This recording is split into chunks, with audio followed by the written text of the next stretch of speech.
In this lecture, we're going to talk about what software you should be using for this course. Now, there's not really a right or wrong answer. You can go with whatever one you're most comfortable with, but I'm going to talk about some of the things you will need regardless of what software you choose.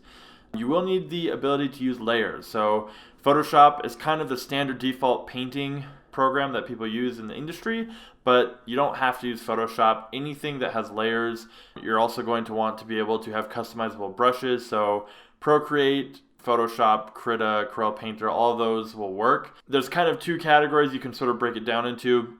There's going to be ones that you can do on an iPad or something more mobile.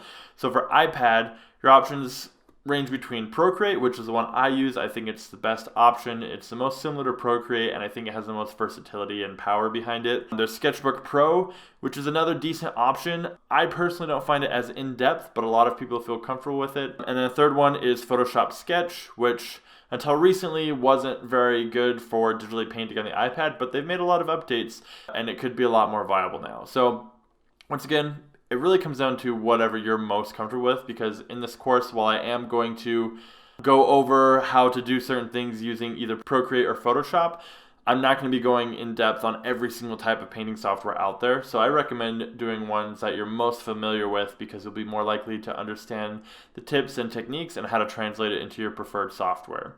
If you're going on the computer and you're going to be using like a Cintiq or a Bamboo tablet or something like that, Photoshop is always a great one to go to. However, it can be expensive.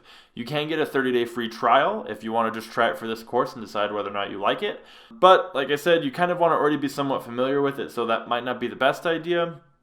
But there is Photoshop. If you're a student, you can get Photoshop for a pretty heavy discount for, I believe it's like $15 a month or something like that, which is pretty cheap if you can afford that. There's also Krita, which is a free digital painting software. Remember, you kind of get what you pay for, so it's not terrible, but it's also not quite as comprehensive or good as Photoshop. There's Corel Painter, which is specifically designed for digital painting. It's also a viable option. Once again, what we're going to be focusing on is Procreate and Photoshop, but all the techniques should be able to be transferred into some of these other softwares. So whatever it is that you're most comfortable with, I recommend choosing that one, but you do want to make sure you have layer functionality, brush settings so that you can change certain things. Other things you'll need are the selection tool, and I think that pretty much covers it. Just make sure that you're not starting this course with something that you're completely unfamiliar with. If you jump into this course with Photoshop and you've never used it before, you're going to have a pretty hard time following along, because this isn't really a beginner course on how to use specific software, but more on techniques you can use to digital paint. So keep that in mind. That being said, go with what works best for you, and I can't wait to get painting and show you guys some sweet skills. So I'll see you in the next lecture.